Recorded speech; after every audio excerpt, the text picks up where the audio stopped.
നമസ്കാരം. നമ്മളിൽ പലരും പേടിയോടെ കാണുന്ന ഒന്നാണ് പഴുതാര.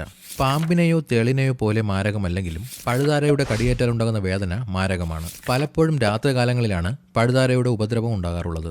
കടിയേറ്റ ഭാഗത്ത് തീ കായുന്ന പോലെയുള്ള നീറ്റലും കഠിനമായ വേദനയും അനുഭവപ്പെടും. പഴുതാരയുടെ തലയുടെ ഭാഗത്തുള്ള ഫോർസിപ്പുൾ എന്നറിയപ്പെടുന്ന കാലുകൾ പോലുള്ള ഭാഗത്താണ് വിഷഗ്രന്ഥികൾ ഉള്ളത്. ഇത് ഉപയോഗിച്ചാണ് അവ ഇരയുടെ ശരീരത്തിലേക്ക് വിഷം കുത്തിവെക്കുന്നത്. ഈ വിഷത്തിൽ സെറാട്ടോണിൻ, ഹിസ്റ്റമിൻ തുടങ്ങിയ ഘടകങ്ങൾ അടങ്ങിയിട്ടുണ്ട്. ഇത് നമ്മുടെ രക്തവുമായി കലരുമ്പോഴാണ് കഠിനമായ നീറ്റലും വീക്കവും ഉണ്ടാകുന്നത്. കടിയേറ്റ ഭാഗത്ത് 2 ചെറിയ ചുവന്ന പാടുകൾ കാണാം. ശക്തമായ വേദനയും ആ ഭാഗം മരവിക്കുന്നത് പോലുള്ള തോന്നലും ഉണ്ടാകും. ചിലർക്ക് ചൊറിച്ചിലും തടിപ്പും ശരീരം മുഴുവനും വ്യാപിക്കാം. ആദ്യം ചെയ്യേണ്ടത് വീര്യം കുറഞ്ഞ ഏതെങ്കിലും സോപ്പും പച്ചവെള്ളവും ഉപയോഗിച്ച് നന്നായി കഴുകുക എന്നതാണ്. പഴുതാരയുടെ ശരീരത്തിലുള്ള ബാക്ടീരിയകൾ മുറിവിലൂടെ ഉള്ളിലേക്ക് കടക്കാതിരിക്കാൻ ഇത് സഹായിക്കും. പഴുതാരയുടെ വിഷം പ്രോട്ടീൻ ഘടനയുള്ളതാണ്. 40-45 ഡിഗ്രി ചൂടുള്ള വെള്ളത്തിൽ കടിയേറ്റ ഭാഗം 15 മിനിറ്റ് മുക്കി വെക്കുന്നത് വിഷത്തിന്റെ തീവ്രത കുറയ്ക്കാനും വേദന പെട്ടെന്ന് മാറാനും സഹായിക്കും. ചൂട് തട്ടുമ്പോൾ വിഷത്തിലെ പ്രോട്ടീനുകൾ നിർവീര്യമാകും.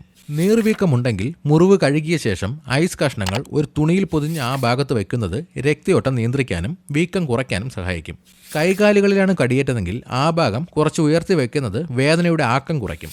കടിയേറ്റ ഭാഗം ചൊറിയാനോ മുറിവിൽ നിന്ന് വിഷം വായ കൊണ്ട് വലിച്ചെടുക്കാനോ പാടില്ല. ഇത് അണുബാധയ്ക്ക് കാരണമാകാം.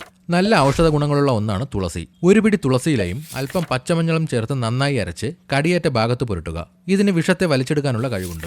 4-5 അല്ലി വെളുത്തുള്ളി ചതച്ച് അതിന്റെ നീര് കടിയേറ്റ ഭാഗത്ത് പുരട്ടുക. വെളുത്തുള്ളിയിലെ അലിസിൻ എന്ന ഘടകം അണുനാശിനിയായി പ്രവർത്തിക്കുകയും വേദന കുറയ്ക്കുകയും ചെയ്യും.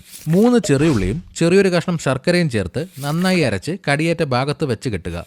ഇത് വിഷം ശരീരത്തിലേക്ക് പടരുന്നത് തടയും. പഴമക്കാർ പണ്ട് മുതലേ ചെയ്തു വരുന്ന ഒരു രീതിയാണിത്. അല്പം കല്ലുപ്പ് വറുത്തു പൊടിച്ചതും മഞ്ഞൾപ്പൊടിയും കൂടി വെള്ളത്തിൽ കുഴച്ച് കടിയേറ്റ ഭാഗത്ത് പുരട്ടുക.